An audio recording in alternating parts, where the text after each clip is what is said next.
ये एक बहुत बड़ा दावा कर रहे हैं आप। बिल्कुल ये सच है। मैं आपको ऑन रिकॉर्ड बता देता हूँ सारा कुछ।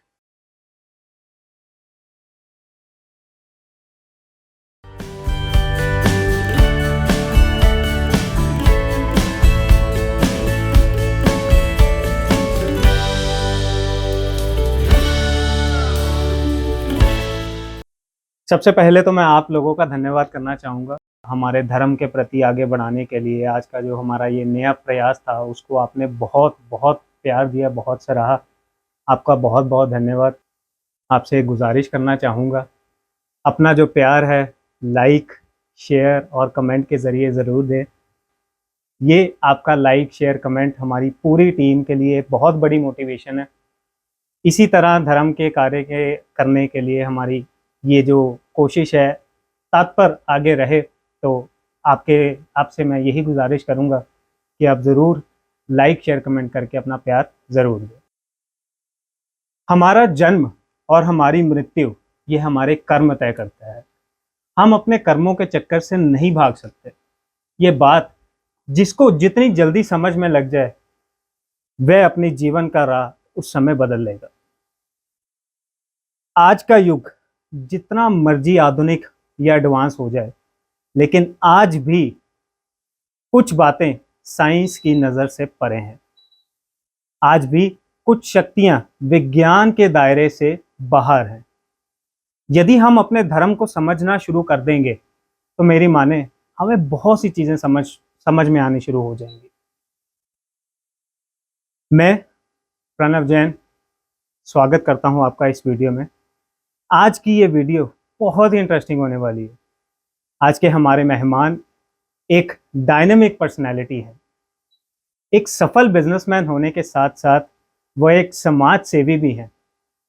अपने राष्ट्र, अपने धर्म, अपने जैन समाज को उन्नति की राह में बढ़ाने के लिए अपने ही जैन भाई बहनों को शिक्षा, इकोनॉमिक एम्पावरमेंट और सेवा के आदि जैसे क्षेत्रों में आगे बढ़ाने के लिए सदैव प्रयास करते आ रहे हैं और आज भी कर रहे हैं। फिर चाहे वो आर्थिक हेल्प हो, गाइडेंस हो, या हमारे साधु साध्वी भगवंतों की सेवा व व्यावच का कार्य हो।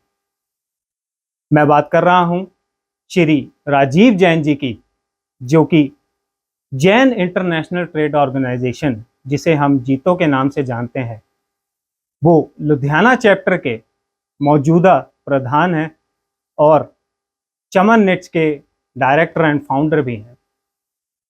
ये हमारा सौभाग्य है कि आज हमारे बीच श्री राजीव जैन जी अपना कीमती समय में से हमें समय दे रहे हैं। सर, बहुत बहुत स्वागत है आपका। जय जिनेंद्र, जय जिनेंद्र। जय जिनेंद्र सर, बहुत बहुत स्वागत है सर आपका। अपने कीमती समय में से हमें समय देने के लिए आपका बहुत बहुत थैंक यू। सर, आप एक सफल बिजनेसमैन तो हैं ही हैं, लेकिन समाज के कार्यों में जुड़ना, समाज के साथ इतना लगाव रखना, ये सिलसिला कैसे शुरू हुआ? देखिए ऐसे है, ये चीज़ें सारी मैं समझता हूँ संस्कारों से शुरुआत होती है। पहले तो अगर हम देखिए, हमें इस बात का फ़ख्र होना चाहिए, गुरूर होना चाहिए, गर्व होना चाहिए कि हम जैन समाज में हमारा जन्म हुआ है।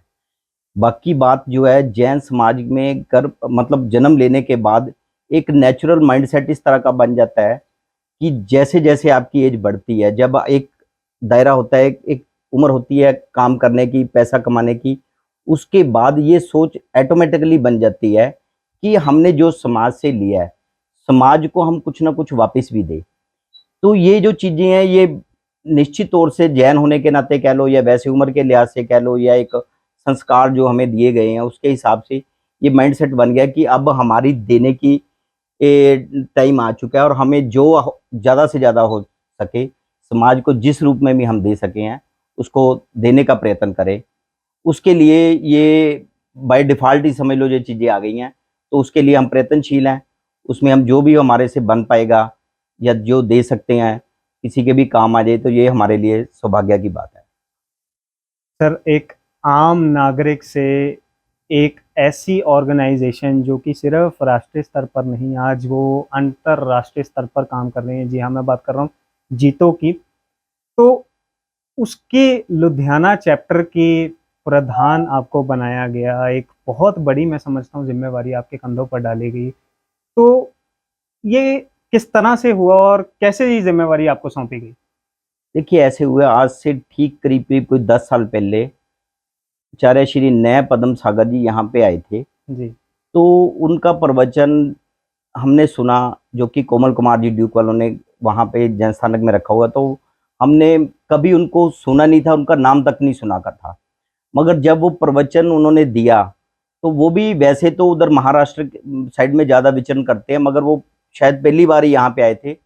तो उनका जो सुना, तो आप ये यकीन मानिए, अगर वहाँ पे 200 लोग थे, तो उसी वक़्त कम से कम 30 से 40 लोगों ने ये मान लिया, जब जीतो के बारे में जाना, कि हमें यहाँ पे लुधियाने में चैप्टर शुरू करना चाहिए। तो उसी दिन मन में प्रेरणा आ गई, जो उन्होंने जीतो के बारे में बताया। उस दिन से लेकर के आज तक मैं शुरू से जीतो से जुड़ा रहा हूँ। देखिए, मैंने शुरुआत जो करी थी एज़ ए सिंपल मेंबर करी थी, तो आज सब आप लोगों के जैन समाज के सहयोग से मैं आज एज़ ए चेयरमैन हूँ। तो कोशिश रही है पूरी कि जो भी समाज के लिए हम, या एज़ ए जैन जो भी कर सके जीतो के प्लेटफ़ॉर्म को प्रयोग करते हुए, तो वो पूरी कोशिश रही है। उसमें हमने काफ़ी कुछ, देखिए, सेगमेंट जीतो में कम से कम 25 वर्टिकल्स पैरेलल चलते हैं। जीतो का जो मुख्य उद्देश्य है वो ये रहता है, सेवा, शिक्षा और आर्थिक सुदृढ़ता। सेवा के रूप में जो जीतो, देखिए, सबसे पहले तो मैं जीतो के बारे में ये बताना चाहूँगा कि इसके 70 चैप्टर इंडिया में है और 30 चैप्टर अब्रॉड है। इसका नाम उसी हिसाब से जैन इंटरनेशनल ट्रेड ऑर्गेनाइजेशन है। जी, इसका जो मुख्य उद्देश्य 3 है, सेवा, शिक्षा और आर्थिक सुदृढ़ता। सेवा के क्षेत्र में जितने भी जैन संप्रदाय चारों के जितने भी साधु भगवंत है या साध्वी जी है, उनका मेडिकल का जो भी एक्सपेंसेस है वो जीतो देती है। उसमें करीब-करीब 16,000 साधु साध्वी रजिस्टर्ड है। जी, उनका टोटल मेडिकल का खर्चा श्रमण आरोग्यम प्रोग्राम का नाम है, उसके अंडर जाता है। ये तो हो गया सेवा का कार्य। जी, अब आ जाता है शिक्षा का कार्य। शिक्षा के कार्य में जीतो के कई प्रोग्राम चलते हैं। जो सबसे बड़ा प्रोग्राम चलता है, उसके अंडर एक संस्था है जैन JATF, जीतो एडमिनिस्ट्रेशन ट्रेनिंग फाउंडेशन। जी, उसमें क्या होता है कि जितने भी बच्चे आजकल की जनरेशन के अच्छे निकल करके आते हैं, उसका एक प्रोसेस है। 6 जगह पे हॉस्टल बने हुए हैं। आज मेरा बच्चा आईएएस बनना चाहता है, आईपीएस बनना चाहता है, या कोई और बड़ा पोस्ट में जाना चाहता है, जी, तो उसको कोई प्लेटफ़ॉर्म चाहिए। बिल्कुल। तो जीतो उसको विभिन्न शहरों में, जिनमें से दिल्ली, बेंगलोर, पुणे, मुंबई, कलकत्ता, ऐसे 6 सेंटर तो जो कि ऑलरेडी बन चुके हैं, वहाँ पे उन बच्चों को निकाल कर के लाते हैं। जीतो हर बच्चे पे उस संस्था के अंतर्गत, जीतो एडमिनिस्ट्रेशन ट्रेनिंग फाउंडेशन के अंतर्गत, उन बच्चों को ला करके उनको फंडिंग, रहने का, सहने का, खाना-पीना सारा, इवन कोचिंग का भी जी, बड़ा नॉमिनल रेटों पे उनसे लेते हैं। और उसमें से आप यकीन करिए कि सबसे इंडिया में जो सक्सेस रेट है, वो जीतो का है। जैसे संकल्प है, एक आरएसएस की संस्था है, या और जितने भी संस्थाएँ हैं, उनमें से जो बच्चे निकल कर के आते हैं, जीतो का सक्सेस रेट सबसे ज़्यादा है, और दैट इज़ मोर देन 55%। ये एक बहुत बड़ा दावा कर रहे हैं आप। बिल्कुल, ये सच है। मैं आपको ऑन रिकॉर्ड बता देता हूँ सारा कुछ। तो ये जी, जो दावा कर रहे हैं, ये एक्चुअल है। तो आप यकीन मानिए, द हिंदू न्यूज़ में ने आज से 10 साल पहले ये बात आपने पब्लिश करी थी कि जिस हिसाब से जैन ब्यूरोक्रेसी में आ रहे हैं, आने वाले 10 सालों में इनका शेयर जो ब्यूरोक्रेसी में, चाहे इनकी पॉपुलेशन 0.33% है, मगर इनका एडमिनिस्ट्रेशन में जो शेयर होने जा रहा है, that will be more than 20%। तो ये हमें अब दिख रहा है। क्या क्राइटेरिया क्या रहता एक है मिनट, इसमें? मैं आपको अपनी बात थोड़ा जी, बीच जी, जी। में, जी, जी, बताइए, बताइए। माफ़ी चाहता हूँ कि बीच में टोका है। जी, आप यकीन करिए, आज की डेट में करीब-करीब 250 प्लस बच्चे ऑलरेडी एडमिनिस्ट्रेशन में आ चुके हैं, जो कि सीनियर पोस्ट पे हैं। आइदर दे आर डीसी हैं, या पुलिस कमिश्नर लगे हुए हैं। तो क्या इवन मैं लुधियाना से बोल रहा हूँ, तो हमारे पंजाब में आज की डेट में 6 जो आईएएस, आईपीएस है, वो जीतो की देन ही है। इसके अलावा अगर स्टेट लेवल पे भी आपको कोई भी एडमिनिस्ट्रेशन में जाना है, जैसे आपको कोटा के इंजीनियरिंग कॉलेज में जाना, तो उसमें भी जीतो पूरा प्लेटफ़ॉर्म प्रोवाइड कराते हैं, वहाँ पे कोचिंग की। और सबसे बड़ी बात जो है, जो कोचिंग में जो फैकल्टी है, वो भी नेशनल लेवल की है। दे आर, ये समझिए आप, रिटायर्ड चीफ सेक्रेटरी है कोई, इवन सेंट्रल गवर्नमेंट के। तो इसलिए फैकल्टी बहुत बढ़िया है, तभी इतने बढ़िया रिजल्ट आ पाते हैं। ये तो मैं सिर्फ बता रहा हूँ शिक्षा के क्षेत्र में। इसके अलावा सपोज जो टॉप 100 यूनिवर्सिटी में आफ्टर ग्रेजुएशन में कोई मास्टर करना चाहता है, तो उसमें एक जीतो में प्रोग्राम है, जीतो एजुकेशन लोन असिस्टेंस प्रोग्राम जी। उसमें क्या है कि कोई भी बच्चा जिसको पोस्ट ग्रेजुएशन करनी हो, टॉप 100 यूनिवर्सिटीज में वो जाना चाहता है, तो उसको जीतो जितने भी फंड चाहिए up to 25 lakh each student को फाइनेंशियल हेल्प देते हैं, सिर्फ और सिर्फ इस बात पे विदाउट एनी लोन। क्योंकि एक मान करके जीतो ये मान करके चलती है कि जो भी बच्चा जीतो के थ्रू कहीं पे भी पहुंच जाएगा, तो जीतो का ये मानना है कि जैन है तो वो पैसे लुटाएगा ही। जी। तो उसको आफ्टर कोर्स कंप्लीट होने के बाद वो पैसे अपने आप दे देगा, ये जीतो मान करके चलती है और ऐसा हो भी रहा है। ये मैंने दो सेगमेंट कवर कर लिए, सेवा का और शिक्षा का। अब आ गया आर्थिक सुदृढ़ता। आर्थिक सुदृढ़ता में जीतो के काफी प्रोग्राम चलते हैं। उसमें सबसे जो बड़ा प्रोग्राम है JBN, जीतो बिजनेस नेटवर्क। उसमें आप ज्वेलरी का करते हो, आप स्टॉक मार्केट का करते हो, आप रियल एस्टेट का करते हो, या कोई भी गारमेंट्स का करते हो, आप कोई किसी भी सेगमेंट के हो, उसके आगे ग्रुप्स बने हुए हैं। जीतो का मेंबर बनते ही आप सभी इंटरनेशनल चैनल के साथ वो जुड़ जाते हो। आपको फर्नीचर का काम करना है, आपको इंपोर्ट करनी है, इंपोर्ट एक्सपोर्ट का एक अलग से ग्रुप बने हुए हैं। तो आपकी कनेक्टिविटी वर्ल्ड वाइड जीतो के जितने भी मेंबर्स हैं जिस भी फील्ड में, उनके साथ वन शॉट में हो जाती है। तो ये इतना बड़ा प्लेटफॉर्म है कि आप इसको बिजनेस को प्रमोट करने के लिए बहुत जो चाहो, जो आप सोचो। मैं तो एक मेरा बड़ा सीधा सा कहना है कि जीतो बिजनेस नेटवर्क जो है, that is just like a cave, जिसमें आपको पहले तो लगेगा कि इसमें अंधेरा कुछ नहीं दिखता, मगर आप इस केव में कदम रखो, आप मन में सोच लो कि मेरे को ये पाना है। आपको मेहनत जरूर करनी पड़ेगी मगर मिलेगा, ये 100% बात है।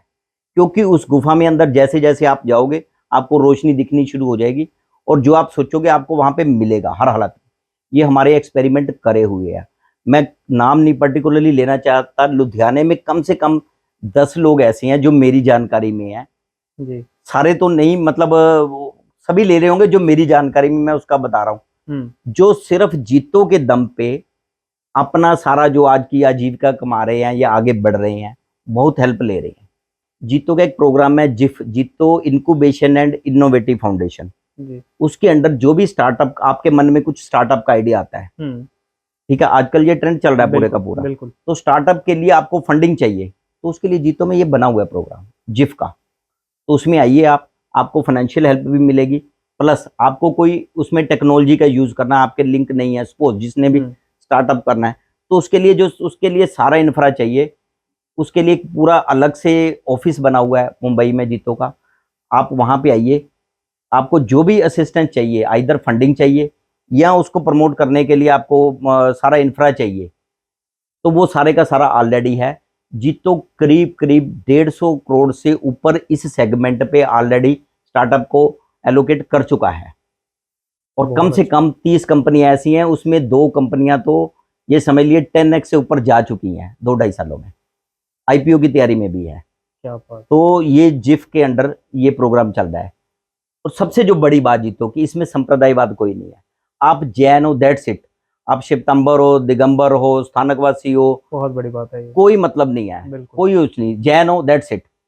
मतलब मेरा कहने का कुल मिलाकर के चीजें ऐसी है, आपको बाहर जाना है। अब हमने देखा है आपको USA में जाना है, आपके बच्चों को USA में जाना है, अब वहां पे प्रॉब्लम आती है खाने पीने की, जैन में। वहां पे जीतो के अंडर ही एक ऐसी संस्था, वो कहते हैं कोई भी आपका बच्चा आता है, उसका जब तक ये सेटल नहीं हो पाता वहां पे रहने सहने का, खाने पीने का, तो वो जीतो के मेंबर पूरे ऑल ओवर USA में उसको वो फैसिलिटी प्रोवाइड कराते हैं। तो इसलिए हमें अब कहीं पे भी, चाहे इंडिया में चाहे अब्रोड जाना हो, तो कहीं कोई झिझक नहीं होती। हमें सिर्फ किसी एक जैन का नंबर चाहिए जो जीतो मेंबर हो, तो हमें उसी तरीके से VIP ट्रीटमेंट मिल जाती है। तो इसी तरह जीतो में एक महिला विंग भी बना हुआ है, वो भी बहुत अच्छा कार्य कर रहे हैं। हमारे यहाँ पे मंजू गोस्वाल जी हैं, अमेजिंग काम कर रहे हैं। ऐसे ही यूथ विंग में साहिल जी हैं, हमारे यहाँ पे वो प्रोग्राम चलते हैं, क्रिकेट का चलता है, 7 साल हो गए हमें टूर्नामेंट कराते हुए। तो इससे हमारे सारे यूथ जुड़ते हैं और बच्चों में जो स्पोर्ट्स की भावना वो आती है। तो मतलब यूथ को जोड़ने का, लेडीज को जोड़ने का, और जीतो पैटर्न मेंबर का, तो 700 की तो फैमिली खाली हमारी यहाँ पे है अभी। कभी भी jito.org खोलिए, आपको सारा कुछ मिलेगा। आज की डेट में एक बहुत बड़ी जो प्रॉब्लम आ रही है बच्चों की शादी की, उसमें भी जीतो ने उसका भी एक मैं आने जीतो, वाला था इस सवाल पर। हाँ, देखिए आज क्या समय के बदलने के साथ चीजें बहुत बदल चुकी हैं। मान लेते जब हमारे टाइम पे क्या होता था कि कोई रिश्तेदार या कोई यार दोस्त ना रेफरेंस दे देते कि ये फलां बच्चा बढ़िया है, इसके लिए लड़का या लड़की देख लो। आज की डेट में वो चीजें खत्म हो चुकी, मैं जहां तक मेरा मानना है, या बहुत कम हो चुकी है। उसके लिए कोई ना कोई ऐसे प्लेटफॉर्म की जरूरत है, जैसे शादी.com या जो भी ये ऑनलाइन प्लेटफॉर्म बने हैं, वो तो सबके लिए ओपन है। मगर हमारे जैन में हमारी सबसे फर्स्ट प्रेफरेंस होती है कि हम जैन में लड़की दे या जैन की ही ले। तो उसके लिए जीतो ने एक प्रोग्राम रखा हुआ है, जीतो मैट्रिमोनियल। उसके हर चैप्टर में उसमें कन्वीनर है, सारे उसका पूरा फॉर्मेट है, उसमें सारा बायोडाटा दिया जाता है और वो सीक्रेट रखा जाता है। ये नहीं कि वो पब्लिकली चला जाए। रिश्ता करना, होना, नहीं होना, बाकी चीजें मैच करनी, वो अलग बात है। मगर जीतो अपने एंड पे जो मैक्सिमम इंफॉर्मेशन उस परिवार के बारे में या उस लड़का या लड़की के बारे में जहाँ पे संबंध कायम होने जा रहा है, उसके बारे में जीतो जितना प्रयास हो सकती है वो जानकारी अवेलेबल करवाती है। लेकिन सर इसकी ज़रूरत क्या पड़ी थी एक मैट्रिमोनियल पोर्टल बनाने की? रिश्ते तो आम भी हो सकते हैं और हो भी रहे हैं, लेकिन एक पोर्टल बनाकर इसको इस तरह से बनाने की ज़रूरत मैं समझना चाहता हूँ कि आपकी ये क्या एक रिक्वायरमेंट ऐसी थी जिसके लिए आपको ये पोर्टल बनाना पड़ा? देखिए ऐसे है कि मैं समझता हूँ हमारे टाइम पे या से 20-25-30 साल पहले अगर और आज को अगर कंपेयर करें तो जमीन आसमान का फर्क पड़ चुका है। तब शादी 20-21-22 साल में हो जाती थी करीब करीब जी। आज सबसे पहले तो ये चीजें जो डेट है ये मोर देन 25 वाले को भी अभी कहते हैं कि अभी देखना शुरू करते हैं। बिल्कुल ठीक है, वो 7-8 साल आगे बढ़ गई। बिल्कुल। उससे क्या हो गया कि उससे जो चीजें हैं, देखिए आगे क्या था, लड़का लड़की कोई ज्यादा एजुकेशन का कोई इतना रोल था पर बहुत ज्यादा नहीं था। आज की डेट में ये प्रायोरिटी हो गया है। दूसरा, लोग बताना नहीं चाहते, या सक्सेस रेट जो भी समाज का कल्चर जो बन चुका है, सक्सेस रेट काफी डिस्टर्बिंग हो रहा है। तो उस वजह से कोई भी बीच में नहीं पड़ना चाहता। इस चीज को आप अपने प्लेटफॉर्म के जरिए कैसे ट्रांसपेरेंट रख रहे हैं? देखिए हम इसमें ट्रांसपेरेंट, हम तो सिर्फ एक इंफॉर्मेशन प्रोवाइडर हैं, हम कोई गारंटी नहीं लेते, ना कोई भी नहीं गारंटी ले सकता जी। तो ऐसा कुछ नहीं, हमारा जो योगदान ये रहता है कि हम मैच करा सके। आप बोलो जी मेरे को चोरड़िया गोत्र में ही कोई चाहिए, तो हम अपने ग्रुपों में डाल के कि चोरड़िया से चाहिए, या कोई भी आपको स्थानकवासी, आप कहो जी मेरे को स्थानकवासी प्रेफर करने हैं, तो उसको हम अपने इंफॉर्मेशन प्रोवाइड करा सकते हैं। या उसके फैमिली का स्ट्रक्चर क्या है, जहां तक जीतो जानकारी ले सकती है, फैमिली स्ट्रक्चर क्या है, फाइनेंशियल पोजीशन क्या है, या उनकी सोशली कितना एंगेज्ड है वो, या उसके जो भी करेक्टर कह लो, या उसका जॉब कर रहे हैं या बिजनेस कर रहे हैं, उन चीज़ों के बारे में जितनी हम प्रोवाइड करा सकते हैं। सर मैं समाज में देख रहा हूँ कि रिश्ता करवाने के लिए बड़ी हैवी अमाउंट्स की फ़ीस ली जा रही। मैं अमाउंट्स नहीं यहाँ बोलना चाहूँगा, सही नहीं लगता, लेकिन हाँ, ये एक बड़ी चिंताजनक बात है हमारे लिए भी, आज के यूथ के लिए भी, कि इतनी हैवी फ़ीस एक रिश्ता करवाने के लिए लेना, मैं इसको सही नहीं समझता पर्सनल तौर पर। तो क्या जीतो भी कुछ इस तरह की फ़ीस लेता है या नहीं? नहीं, नहीं, जीतो में ऐसा फ़ीस का कोई कल्चर नहीं किसी भी सेगमेंट में। एक चीज़ बड़ी क्लियर है, जीतो कुछ देने के लिए है, ना कि लेने के लिए। बहुत खूब। किसी भी सेगमेंट में हमारे कोई भी चार्जेस नहीं है। तो सर बात करूं अगर मैं जीतो की, नॉर्थ साइड के अंदर जैसे ही जीतो का नाम आता तो सबसे पहले मन में एक पिक्चर आती क्रिकेट की। जीतो जो है क्रिकेट के लिए ही फेमस है। यहाँ पर इतनी आपने मेरे को स्कीम्स बता दी, शायद से ही लोगों के अंदर ये स्कीम्स का उनको पता है, लाभ ले रहे हैं या नहीं ले रहे, ये तो आप मेरे से बेहतर जानते हैं। आपकी ही स्कीम्स के साथ एक और स्कीम मैंने सुनी थी, आवास योजना, जो कि बहुत ही खूब बेहतर स्कीम है। मैंने अपनी आवास के लिए, कई लोग जो है सिर पर छत नहीं है, सिर पर छत देना भी मैं समझता हूँ कि एक बहुत बड़ा पुण्य का कार्य है, जो कि जीतो बखूबी बहुत बढ़िया ढंग से कर रही है। जीतो स्पोर्ट्स और ये स्कीम्स किस तरह डिफरेंशिएट करते हैं आप इस चीज़ों को? देखिए, आपने अच्छा बताया कि स्पोर्ट्स में हमारे टीआरपी बहुत ज़बरदस्त है। हुँ, उसके पीछे सबसे बड़ा कारण ये है कि एक तो ये हमारे जहाँ तक लुधियाना का चैप्टर का मतलब है, तो ये हमारी सबसे ओल्डेस्ट है जो कंटिन्यू कर रही है। बिल्कुल। तो इसलिए ये कह लो पहचान होनी चाहिए किसी भी हुँ, तरीके से हो। हुँ, अब मैं बताना चाहूँगा आवास योजना जो कि एक्सक्लूसिवली लुधियाने की एक बहुत बड़ा प्रोजेक्ट है। हुँ, तो ये समझ लीजिए करीब-करीब 8 करोड़ रुपए का प्रोजेक्ट है। 8 करोड़ रुपए। यस। तो इसमें हमने देखिए ये जीतो ऑल ओवर इंडिया का एक सपना है कि कोई किसी भी जैन का कोई अपनी बिना छत के नहीं रहना चाहिए, उसका अपना घर हो। हुँ, छत में तो चलो सारे ही रहते हैं पर उसका अपना घर हो, ये जीतो का सपना है पूरे। और 10,000 घर बनाने का सपना है। उसमें लुधियाना का तो एक हमारा तो बड़ा छोटा सा योगदान हमने कोशिश करी है। और नॉर्थ जोन में सिर्फ और सिर्फ लुधियाना का चैप्टर, हमारे यहाँ पे 9 चैप्टर है, उसमें से सिर्फ और सिर्फ लुधियाना का चैप्टर है जिसने ये शुरुआत करी। हमारे भूषण जी हमारे एक्स चेयरमैन, उनके मन में सपना था, चलो आज हम उसको कंटिन्यू कर रहे हैं। आपको जानकर खुशी होगी कि 24 फैमिलियां आज की डेट में रह रही हैं।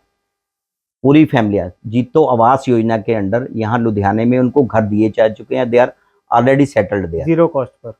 नहीं, जीरो कॉस्ट नहीं। उसमें क्या करा है हमने कि हमने एक डोनर ढूंढा हुँ, 2.5 लाख रुपए का। 2.5 लाख रुपए जिसको चाहिए उसको लेते हैं, जिसको घर चाहिए। जी, बाकी उसका बैंक लोन हो जाता है। और बैंक लोन इतने कम रेट पे होता है, मतलब अगर वो रेंट पे ले, जैसे हुँ, हमारा जो मिनिमम साइज है 850 स्क्वायर फुट का है, जी, तो उतना घर किसी ने किराए पे भी लेना हो तो कम से कम भी 12-15 हजार रुपए में मिलेगा। बिल्कुल मिलेगा। मगर आज उसकी ईएमआई 7-8 हजार रुपये आती है। तो आप ये समझ लीजिए कि आप किराए का आधा किराया दे रहे हो और आपका अपना घर बनने जा रहा है। हुँ, तो ऐसे 24 घर हम दे चुके हैं। 7 करीब-करीब 2 महीने तक चले जाएँगे। उसके बाद हमारा 48 घरों का सपना है अभी फ़िलहाल। तो सपना तो ख़ैर बहुत बड़ा है। मैं अभी शॉर्ट टर्म की आपसे बात कर हुँ, रहा हूँ। हुँ, तो सपना तो ये है कि लुधियाने में, जहाँ तक खाली लुधियाने की बात मैं कर रहा हूँ, कि कोई भी जो जैन है वो अपनी छत के बिना नहीं होना चाहिए।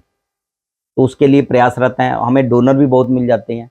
अरे! तो इसलिए इसमें मेरी सबसे आप सभी दर्शकों से ये उम्मीद भी रखता हूँ कि आप इसमें योगदान भी डालिए और प्लस जो एलिजिबिलिटी जिनकी निकल के आनी है, जो बिना छत के हैं, वो भी हमारे से ज़रूर मिलें, ताकि हम उनके लिए कुछ कर सकते हैं। तो ये हमारे लिए बड़ी सौभाग्य की बात हो। ताकि जब आप ये समझ लो ना ये काम ज़रूरी है, जी, तो बाकी काम अपने आप second list, third list, fourth list में आ जाते हैं, तो सब कुछ मैनेज हो जाता है। कोई ऐसी दिक्कत वाली बात नहीं है।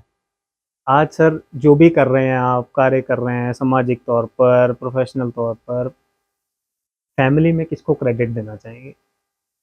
मैं पूरी फैमिली को ही क्रेडिट देना चाहूँगा।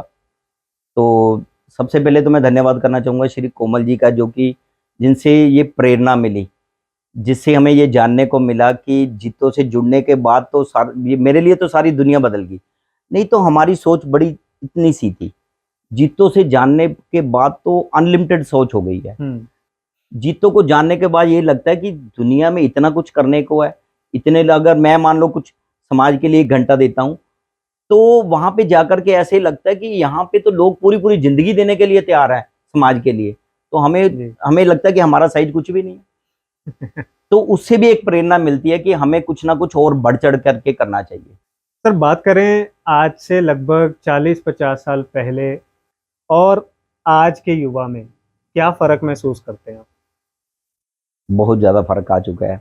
देखिए, मैं ये समझता हूँ कि शायद जितने बदलाव 200 साल में हुए होंगे, हुँ, ये पिछले 20 सालों में उससे ज़्यादा बदलाव हो चुके हैं। हुँ, आगे कोई चीज़ लागू होती थी, कोई सोच आती थी, तो उसको इम्प्लीमेंट होने में कम हुँ, से कम भी 10-20 साल लग जाते थे। आज आप मन में सोच बनाओ, तो वो आप महीनों में लागू कर सकते हो। आने वाला दौर ऐसा आ रहा है, शायद वो दिनों में भी लागू हो जाएगी। देखिए, तब टेक्नोलॉजी नहीं थी, इतनी बिल्कुल। एडवांसमेंट आ चुकी है। हुँ, सभी खास करके टेक्नोलॉजी के फील्ड में कंप्यूटर ने युग बदल दिया। उसके हुँ, बाद आज एआई आ रही है। हुँ, तो दुनिया कहाँ जा रही है? मतलब कहाँ पहुंचेगी ये तो भगवान ही मालिक है, पर इसके प्लस और माइनस दोनों ही हैं। हम लोगों ने करे, जितने भी हमारी जनरेशन वाले हैं वो 80-90% लोग हार्ड वर्क से आगे बढ़े हैं। बिल्कुल बिल्कुल। और आज का जो युवा है वो स्मार्ट वर्क से आगे बढ़ रहा है। पर मेरी सभी युवाओं से एक अपील भी है कि आप स्मार्ट वर्क तो कर भी रहे हो, टेक्नोलॉजी का पूरा यूज कर रहे हो, मगर हार्ड वर्क बिल्कुल ना छोड़ना। नहीं तो हार्ड वर्क के बिना जिंदगी नहीं चल सकती। Hard work and smart work का जो कॉम्बिनेशन है यही आपको नई ऊंचाइयों तक ले जा सकता है। अगर हम जैन है तो जैन फिलोसफी को फॉलो भी करना चाहिए ना। तो जैन धर्म युवाओं को अपनाने के लिए खाली ये नहीं कि इसको इस वजह से अपनाएं कि जैन धर्म है, क्योंकि ये साइंटिफिकली भी प्रूव हो चुका है। आज के डॉक्टर जितने भी पढ़े लिखे सब हैं या जितने भी एजुकेशनिस्ट है वो सभी कहते हैं कि आज की डेट में पूरी रिसर्च दोबारा हो रही है जैनिज्म पे कि ये लाइफस्टाइल, आज के लाइफस्टाइल में इसको कैसे इन्वॉल्व करके हम बढ़ सकते हैं। तो हमारे पास तो ये चीजें ऑलरेडी हैं, बिल्कुल, हम उसका यूज नहीं करते। बिल्कुल, ये हमारी अपनी नलायकी कह लो या जो भी है, तो मगर इसको हमें यूज करना चाहिए। तो युवाओं के लिए जैन धर्म एक ऑलरेडी आपके पास एक ब्लेस्ड है, आप इसको अपनाते हुए आगे बढ़ो तो बहुत जबरदस्त स्कोप है। आज के दौर में सर सामाजिक तौर पर क्या परिवर्तन देख रहे हैं आप, कैसे देख रहे हैं जैन समाज? देखिए आज के हालात चिंताजनक है, तो इसमें हम सबका दोष है, चाहे हमारी पीढ़ी है, चाहे आज की युवा पीढ़ी है, चाहे समाज की जो भी समाज का सेटअप बना हुआ है, सामाजिक कुरीतियां भी बराबर की इन्वॉल्व होती हैं। समाज को जितना कोई आगे बढ़ाना चाहता है पीछे खींचने वाले भी उसी हिसाब से चल रहे हैं। तो एक ना कशमकश सी है, हमें इसमें से बाहर निकलना पड़ेगा, तभी जैन धर्म आगे बढ़ सकता है। देखिए अदरवाइज जैन धर्म बहुत खतरे में है। इसको जिम्मेदारी हमारे साथ युवा की सबसे ज्यादा जिम्मेवारी है। आज अगर आप किसी स्थानक में या किसी भी जैन सभा में साधु भगवंतों के या साधुओं जी के प्रवचन में देखेंगे तो आपको जो एज ग्रुप मिलेगा 40 to 40 plus, 50 plus, 60 plus, 70 plus. तो युवा कहाँ है? ये हमारी जिम्मेवारी बनती है कि हम उनको वहां पे लेके जाए, उन प्रवचनों पे। वहां से जो अगर हम 1 घंटे की कथा में से 10 मिनट की भी कथा अपने माइंड में सेट करके उसको प्रोसेस करते हैं तो उसमें इतना कुछ निकल जाता है कि हम अपनी पूरी जो आने वाली लाइफ है उसमें जैन धर्म को इन्वॉल्व करते हुए, उसमें चाहे हम जॉब कर रहे हैं, चाहे हम बिजनेस में हैं, चाहे कोई सामाजिक कार्य कर रहे हैं, तो उसमें बहुत कुछ और निकल सकता है।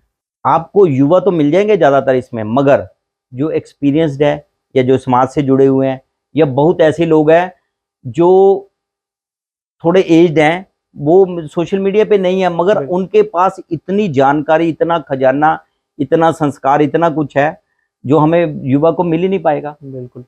तो इसलिए मेरी आज के सबसे बड़ी जो युवाओं के लिए संदेश है कि आप दुनिया ठीक है आपकी मुट्ठी में भी है, पर मुट्ठी के बाहर शायद इससे भी बड़ी दुनिया है। आप उसको भी एक्सप्लोर करो, उसको भी जानो। उसमें ऐसे हीरे पड़े हुए हैं जो आपकी मुट्ठी में नहीं आ सकते। इतने बड़े बड़े कोहिनूर 100 कैरेट, 200, 500 कैरेट के पड़े हुए हैं जो आपकी मुट्ठी में, मोबाइल में, उसमें पीसी में नहीं आ सकते। तो इसलिए उसकी तरफ भी एक्सप्लोर जरूर करो और स्मार्ट वर्क के साथ हार्ड वर्किंग बिल्कुल इन्वॉल्व रखो। वो आपके लिए फिजिकली भी सेट रहेगी और आपको आने वाले एज में भी।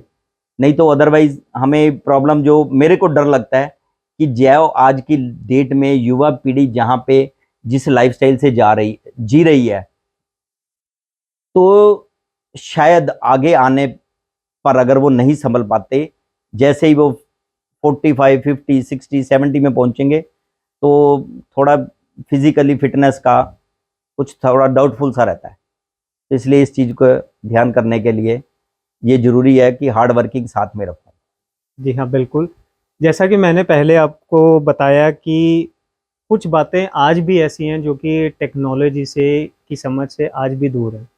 बिल्कुल, हमें स्मार्ट वर्क के साथ हार्ड वर्क तो बिल्कुल भी नहीं छोड़ना चाहिए, लेकिन मैं इसके साथ ही ये भी ऐड करना चाहूँगा कि अपनी प्रोफेशनल लाइफ को बखूबी बढ़िया बढ़ाएं, लेकिन जितनी आपकी प्रोफेशनल लाइफ और आपकी पर्सनल लाइफ, उतना ही समाज भी ज़रूरी है। समाज से आपको वो चीज़ें मिलेंगी जो शायद आप अपनी अगर प्रोफेशनल लाइफ में इम्प्लीमेंट करेंगे तो उसमें भी ग्रोथ जो है एक नेक्स्ट लेवल पर देखेंगे। तो मेरी सदैव अपने ही उम्र के हर युवा युवती को यही विनती रहती है कि समाज को बिल्कुल भी ना छोड़ें। समाज भी हमारा ही है, हमें ही उसको आगे बढ़ाना है, हमें ही उसको संजोकर उसको भी नेक्स्ट लेवल पर लेकर जाना है। ठीक है, टेक्नोलॉजी आ रही है, टेक्नोलॉजी के साथ हम चल रहे हैं। हमारे जो बुजुर्ग हैं, हमारे जो बड़े सयाने हैं, वो उनके तौर तरीके भी सही हैं। सर ने भी कहा कि ऐसे-ऐसे हीरे हमारे समाज में हैं, जिनका अगर हम ज्ञान लेना शुरू करें, तो ये नेटवर्क, ये इंटरनेट सब फ़ेल हो जाएगा। तो मैं यही विनती करूँगा कि ज़रूर से समाज में भी अपना समय दें, थोड़ा ही दें, लेकिन दें। समाज को इस समय आपकी बहुत ज़रूरत है। सर, बहुत-बहुत थैंक यू, धन्यवाद। आपका जय यहाँ हिंद। आने के लिए, इतने अच्छे मैसेज देने के लिए। सर, बहुत-बहुत धन्यवाद आपका एक देखिए बार। ऐसे है, मैं लास्ट में यही ज़रूर कहना चाहूँगा कि किसी को भी किसी भी तरह की कोई असिस्टेंस चाहिए, कोई जानकारी चाहिए, कुछ भी, तो आप चैनल में सब्सक्राइब करिए और इसके थ्रू, चैनल के थ्रू हमारे जो जीतों के एंड पे जो भी हमारे से हो सकता है, वी आर ऑलवेज और 24/7 अवेलेबल हैं, कोई इशू नहीं है। Thank you. जय जिनेंद्र। तो ये थे राजीव जी हमारे साथ, जिन्होंने बहुत अच्छी-अच्छी बातें कही हमें। इसी तरह वीडियोज़, ऐसी ही स्टोरीज़, नई-नई स्टोरीज़, अनडिस्कवर्ड स्टोरीज़, दिल से दिल की बात सुनने के लिए हमारे चैनल को सब्सक्राइब ज़रूर कीजिए, लाइक ज़रूर कीजिए, कमेंट ज़रूर कीजिए, ताकि हमारी टीम भी मोटिवेट हो। आपका लाइक, एक-एक शेयर, एक-एक कमेंट हमारे लिए बहुत मायने रखता है, हमारे लिए बहुत मोटिवेट करता है हमें। इसी के साथ मैं आज की इस वीडियो में विराम लेता हूँ। बहुत-बहुत धन्यवाद।